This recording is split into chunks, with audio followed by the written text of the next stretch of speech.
عليه وسلم وعلى آله وأصحابه الكرام إلى جميع مشايخنا ومعلمينا وجميع المصنفين الكتب التي تعلمناها ولم نتعلمها، وخصوصا مؤلف الكتاب إلى حضرة النبي صلى الله عليه وسلم. شيء لله لهم الفاتحة. أعوذ بالله من الشيطان الرجيم. بسم الله الرحمن الرحيم. الحمد لله رب العالمين الرحمن الرحيم مالك يوم الدين إياك نعبد وإياك نستعين اهدنا الصراط المستقيم صراط الذين أنعمت عليهم غير المغضوب عليهم ولا الضالين. Halaman berapa lagi? 40. Yang mana? Dan jika engkau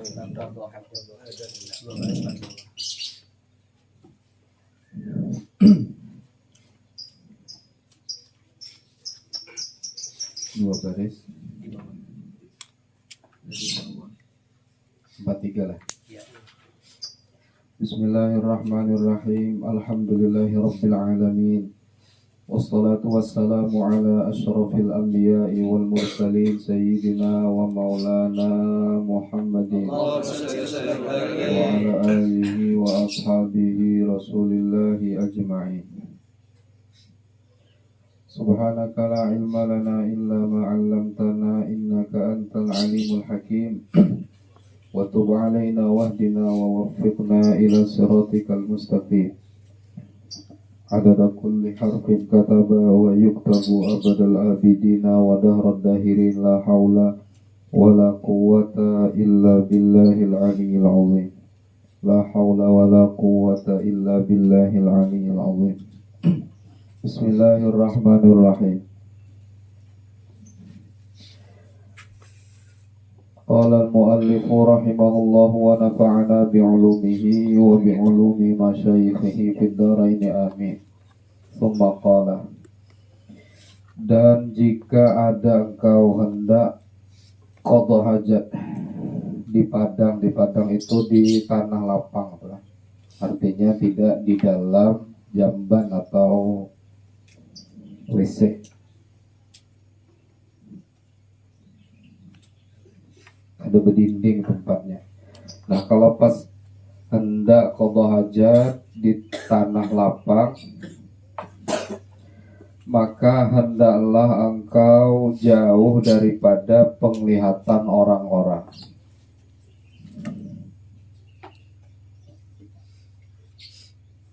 Jangan kelihatan orang. Sekira-kira tiada dilihat oleh orang, dan hendaklah berlindung dengan suatu jikalau ada diperolehnya.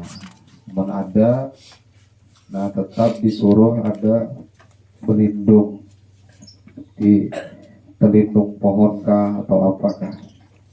Nah, yang intinya jangan qadha hajat tadi kelihatan manusia.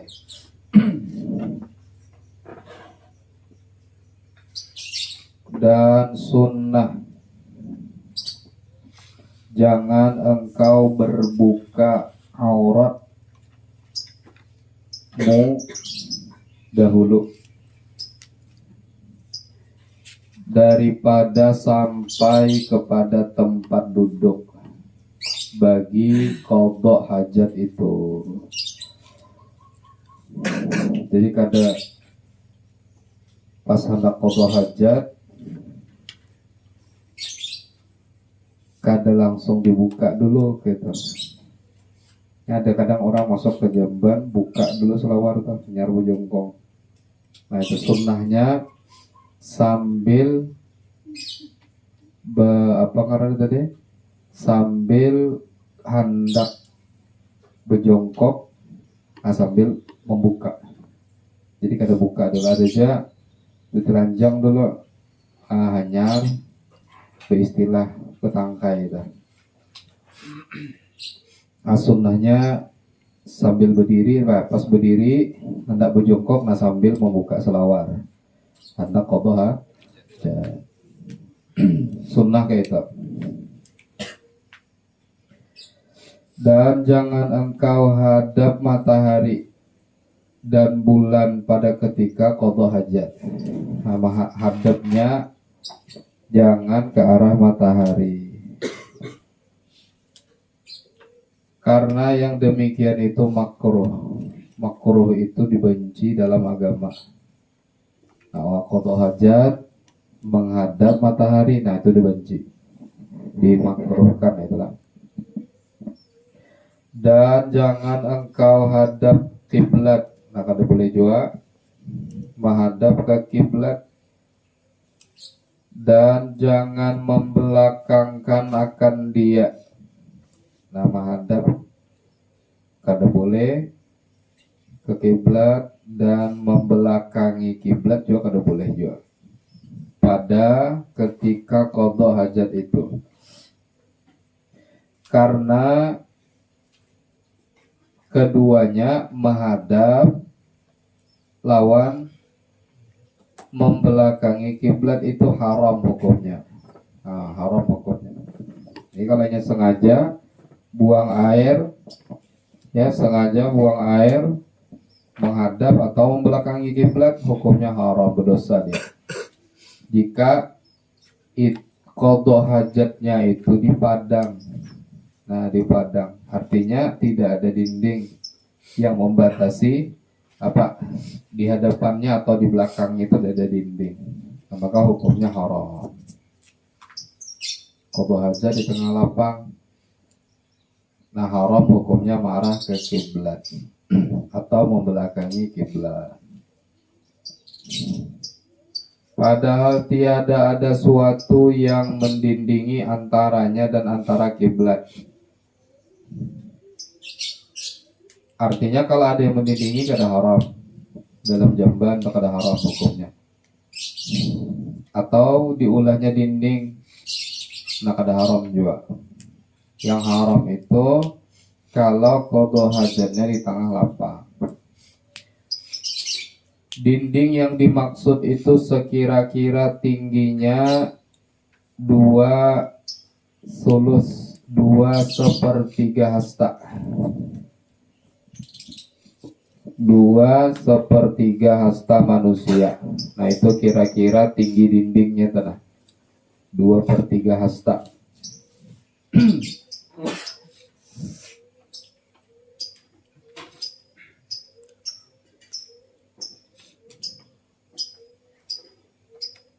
Atau lebih.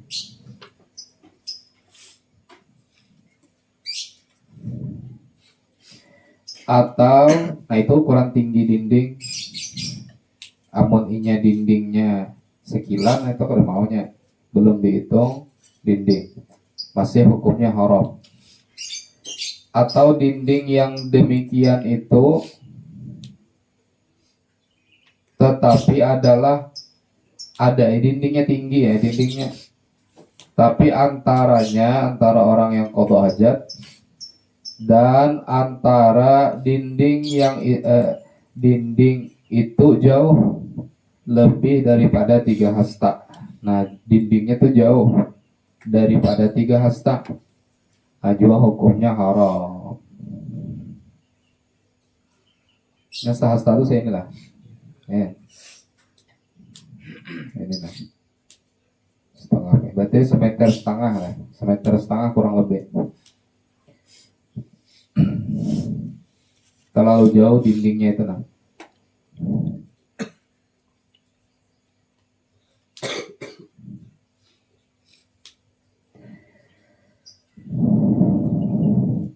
Bersalahan jika diperolehnya dinding yang demikian itu, yaitu maka sunnah jangan menghadap kiblat. Nah hukumnya sunnah. Kalaupun ada dinding, maulah WC umpamanya tuh, maulah jamban, nah jangan menghadap atau membelakangi kiblat, hukumnya sunnah. Nah. Dan jangan membelakangkan akan dia. Adapun tempat yang disediakan bagi qada hajat, maka yaitu tiada haram menghadap kiblat, itu di kada haram. Dan tiada haram membelakangi kiblat akan dia. Lagi tiada makruh dan tiada khilaful aula, tapi sunnah itu. Nah, sunnah aja.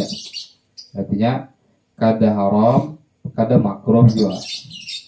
Demikianlah disebutkan oleh Imam Nawawi di dalam kitab Majmu'. Ya. Tetapi kata Imamul Ghazali di dalam Ihya Ulumuddin, al-udulu anha fil bina'i aidan ahabbu. Artinya, dan berpaling daripada kiblat pada ketika qada hajat di dalam bina. Di dalam bina itu dalam bangunan sengaja mengolah jamban, ya, yakni pada tempat yang disediakan bagi qada hajat itu terlebih kasih kepada aku lebih suka, kata Imam Ghazali, daripada menghadap kiblat dan membelakangkan akan dia. Nah, jadi bagusnya walaupun di dalam jamban kadang menghadap juga dan kadang membelakangi kiblat. Dan jika di tempat yang disediakan bagi qada hajat sekalipun. Dan sunnah, jangan engkau duduk qada hajat itu. Sunnah, tidak duduk qada hajat itu pada tempat orang bercerita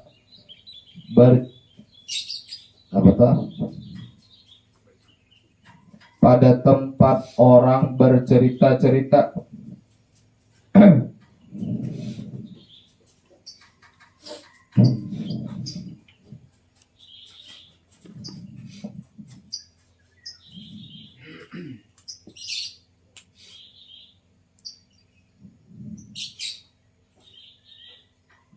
Kedengaran orang tuh di jamban itu, kedengaran orang. Nah, itu sunnah menghindari itu. Jadi kalau kira-kira jamban di parak jamban itu ada orang bupandiran, cari jamban yang lain namun ada. Nah, dapat sunnah. Ya, hukumnya sunnah. Punya ada, enggak ada di situ ada. Dan jangan engkau qada hajat, jangan lagi buang air kecil atau besar tuh, pada air yang tenang. Nah, di kolam dilarang juga kencing berak di kolam, di air yang tenang, air yang gak ada mengalir. Dan sunnah jangan engkau qada hajat di bawah pohon kayu yang berbuah. Bawah nior kah, bawah sawit, bawah jambu, nah yang berbuah. Nah, itu sunnah hukumnya jangan qada hajat di situ, baik buang air kecil ataupun air besar. Dan jika belum waktu berbuah sekalipun, walaupun buahnya belum ada, hukumnya sunnah meninggalkan perkara itu. Dan sunnah jangan engkau qada hajat di dalam lubang tanah. Nah, dari lubang di tanah itu, nah, jangan sengaja menembakkan ke situ toh. Nah, hukumnya sunnah meninggalkan itu. Artinya dilarang kencing berak ke dalam lubang yang ada di tanah. Dan sunnah jangan engkau kemih pada tanah yang keras, bangking tanahnya itu, nah itu sunnah jangan berkemih di situ.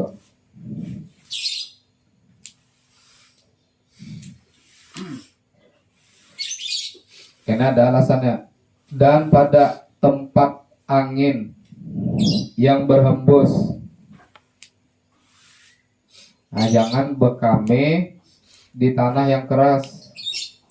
udah tuh pulang, atau di tempat yang anginnya banyak, karena memeliharakan dia daripada terpercik. Nah itu alasannya kan. Maka dilarang kencing di tempat yang kering, mantul ya, papan, nah. Umpamanya di papan atau di semen, langsung berjungkuk di situ, gitu. Nah itu terpercik masih tabuliknya. Nah menghindari itu tenang. Dan sunnah engkau bersandar pada ketika duduk hajat itu, ya. Sunnah engkau bersandar tuh bertekan pada ketika duduk hajat itu, bukan bersandar, ya. Bersandar bukan sandar kita, maksudnya bersandar tuh jadi tumpuan gitu. Nah jadi tumpuan.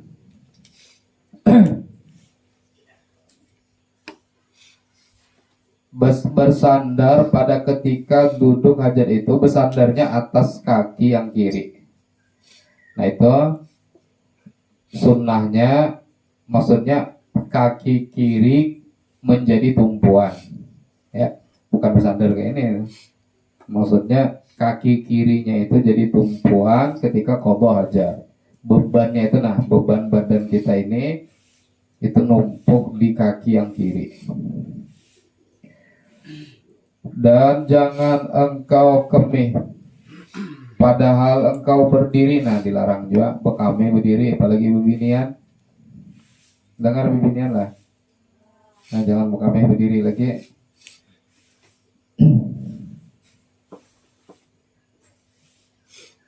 Lakiannya ya jualan. Ya. Lakiannya kadang-kadang mantang-mantang nyaman mah bisa diarahkan. Kada bakal ke kiblat kada aja. Ya, bisa diliungkan toh. Awaknya ke kiblat tapi setirnya ke kiri. Nah, bisa juga. Nah, itu dilarang bekami berdiri. Kenapa? Karena yang demikian itu makruh. Makruh. Hukumnya bekami berdiri itu makruh. Kan ada kadang di tempat-tempat WC umum atau apa itu banyak disiapkan tempat kencing berdiri, ya di WC musola kadang tak ada, itu makruh di situ.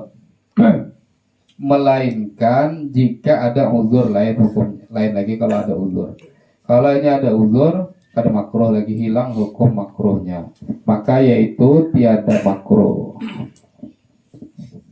Uzurnya WC lain kan itu umpamanya WC lain kan ada, cuma ada WC berdiri itu disiapkan orang. Nah kada makruh lagi. Dan makruh kemih pada tempat mandi. Nah sambil mandi sambil bekame, sambil bukuboy itu, sambil bukuboy sambil bekame.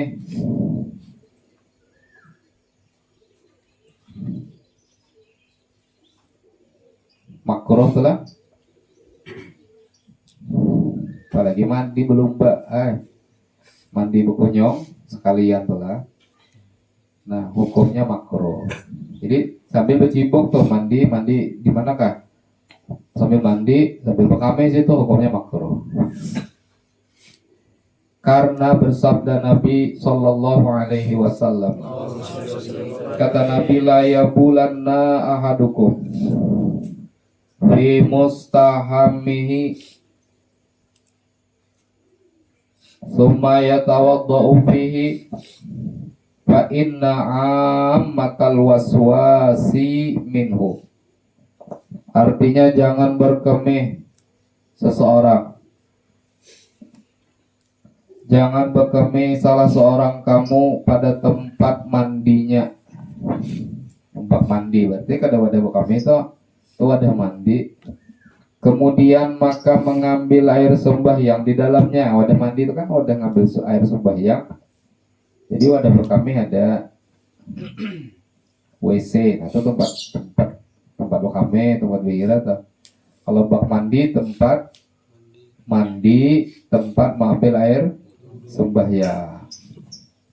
Jadi kalau mau olah kamar mandi, usahakan juga jangan bergabung lawan jamban itu. Nah ini karena Nabi pernah melarang. Di situ behira, di situ bekame, di situ berwudu, mandi junub, ya.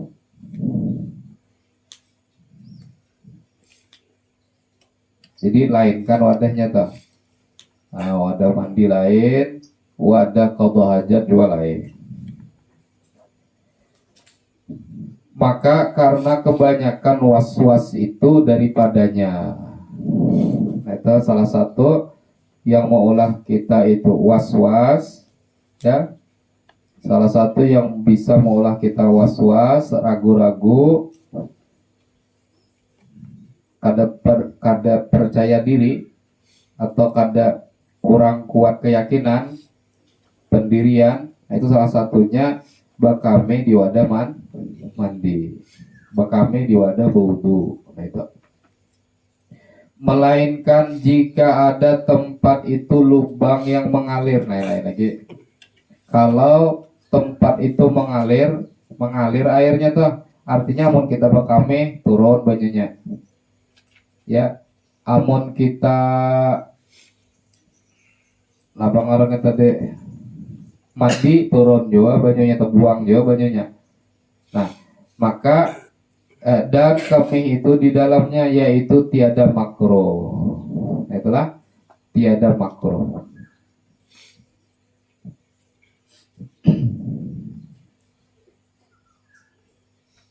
Contoh orang bahari tadi mandi di kolam tuh, kayak kolam di hadapan tuh mandi situ sambil kami banyak wudhu situ. Nah, hukumnya menimbulkan was hukumnya makruh walaupun airnya banyak. Dan kata Imam Nawawi di dalam Syarah Muslim, yajuzu kasful aurati fi mahallil hajati wal khalwati kahalatil irtisali wal bauli wa mu'asyaratiz zaujati, amma bihadratin nasi fayahrumu. Artinya harus membukakan aurat di dalam tempat qadha hajat, kata Imam Nawawi. Boleh hukumnya membuka aurat di dalam tempat qadha hajat. Jadi hukumnya boleh. Masuk ke WC, buka di situ, boleh. Buka aurat. Satu, di tempat qadha hajat boleh buka aurat. Dan di dalam khalwat lagi surangan boleh. Seperti ketika mandi, nggak boleh. Mandinya surangan. Tapi mandinya lawan orang lain, ya tetap wajib nutup aurat.